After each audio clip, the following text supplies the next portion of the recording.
warahmatullahi wabarakatuh.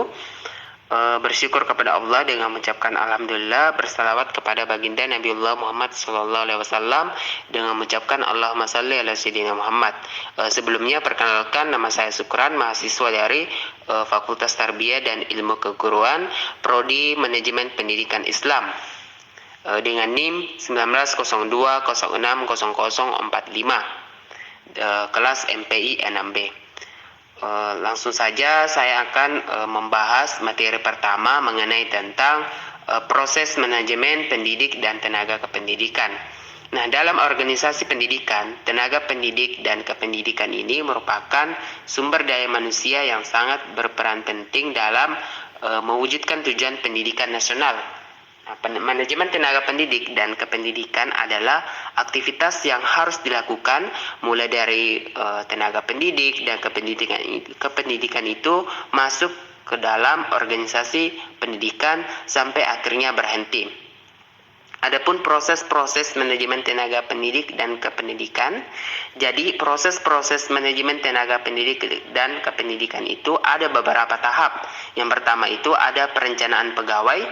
Jadi sebelumnya seorang kepala sekolah itu harus mengidentifikasi atau menganalisis terlebih dahulu bentuk pekerjaan, tugas, dan jabatan yang sangat urgen yang dibutuhkan agar tidak terjadi kesalahan dan rekrutmen dan penempatan posisi. Jadi pertama-tama itu kepala sekolah harus mengidentifikasi atau mengkualifikasi kira-kira tenaga apa yang dibutuhkan di sekolahnya. Kemudian yang kedua itu adalah pengadaan pegawai.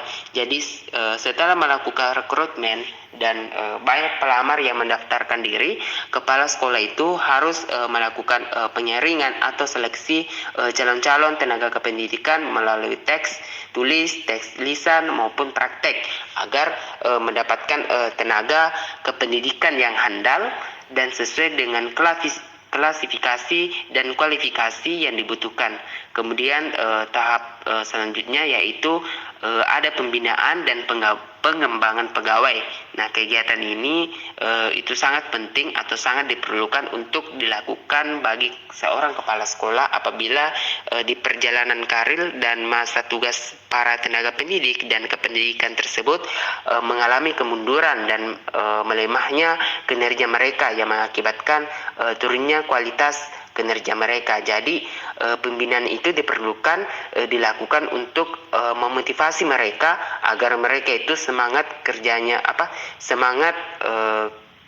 itu lagi. Nah, tetap semangat dan dapat membangkitkan semangat kerja mereka lagi. Kemudian tahap yang keempat itu adalah promosi dan mutasi. Nah, seiring dengan perjalanan waktu, maka seorang kepala sekolah itu harus sudah mengetahui potensi dan kelemahan para pegawainya agar dapat melakukan penaikan pangkat, jabatan, dan statusnya bagi mereka yang memiliki kualitas terbaik dan kinerja yang memuaskan, dan melakukan mutasi bagi mereka yang terkesan malas, tidak produktif, dan tidak mampu menjalani tugas dengan baik. Kemudian yang kelima itu ada pemberhentian.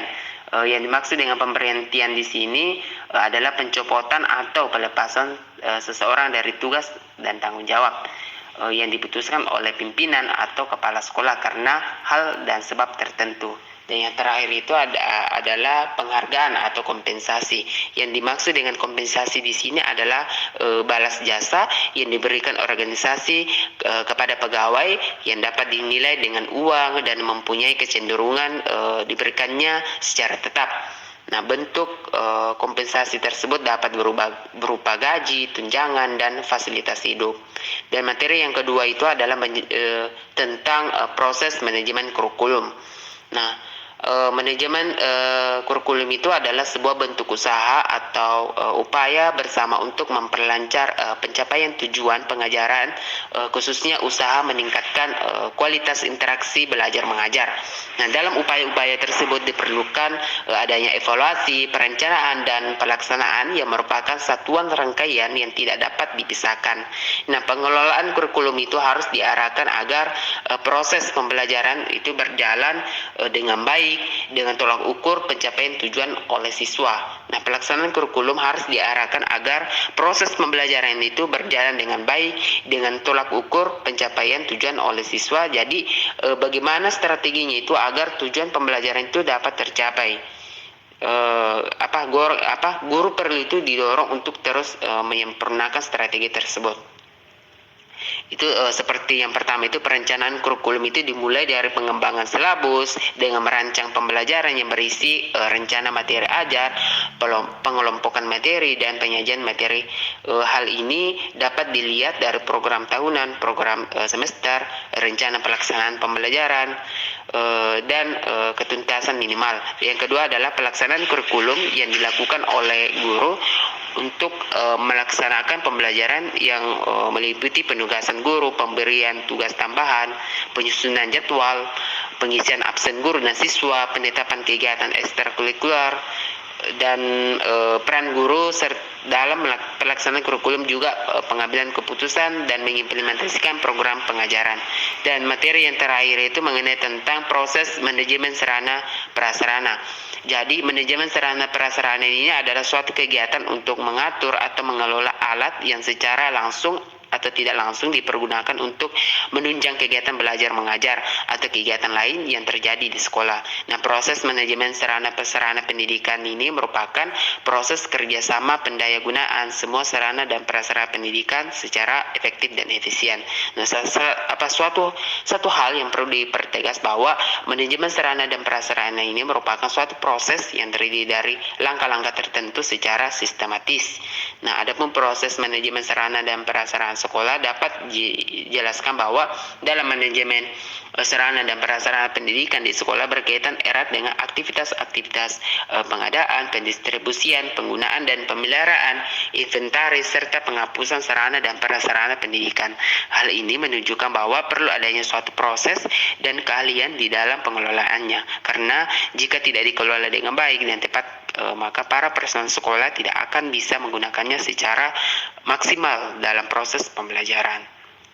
Nah, adapun proses manajemen sarana prasarana itu yang pertama perencanaan. Nah, aktivitas pertama dalam manajemen sarana prasarana pendidikan itu adalah perencanaan dan pengadaan sarana dan prasarana.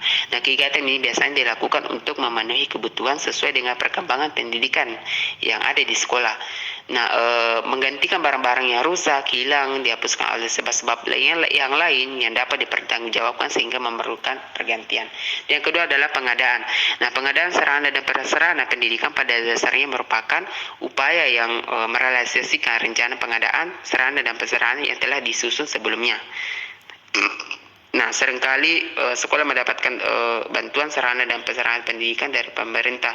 Namun bantuan tersebut dalam jumlah terbatas dan tidak selalu ada, sehingga sekolah dituntut untuk selalu berusaha untuk melakukan pengadaan perlengkapan dengan cara lain. Nah, ada pun cara-cara yang dapat dilakukan oleh sekolah untuk mendapatkan perlengkapan yang dibutuhkan, yaitu yang pertama pembelian. Nah, pembelian ini dalam pembelian perlengkapan sarana prasarana yang dibutuhkan sekolah dapat memanfaatkan dana dari bantuan dana operasional sekolah atau BOS dan kas sekolah. Yang ketiga adalah inventaris. Nah, kegiatan inventarisasi itu harus dilakukan secara teratur dan tertib. Nah, kegiatan inventaris juga merupakan hal pokok yang harus dilakukan karena sudah diatur oleh pemerintah dan setiap sekolah harus bisa mempertanggungjawabkannya kepada negara atau masyarakat. Yang ketiga adalah pemeliharaan. Yang keempat itu pemeliharaan. Pada prinsipnya kegiatan pemeliharaan dilakukan agar setiap sarana dan prasarana itu senantiasa siap pakai dalam proses kegiatan belajar mengajar. Dan yang ketiga adalah yang kelima itu penghapusan. Nah, proses penghapusan sarana prasarana di sekolah itu sering dilakukan di awal tahun pelajaran. Itu meliputi penghapusan buku-buku yang sudah tidak sesuai dengan kurikulum yang berlaku. Mungkin itu saja penjelasan materi dari saya, kurang dan lebihnya mohon dimaafkan. Akhir kata wabillahi taufiq wal hidayah. Wassalamualaikum warahmatullahi wabarakatuh.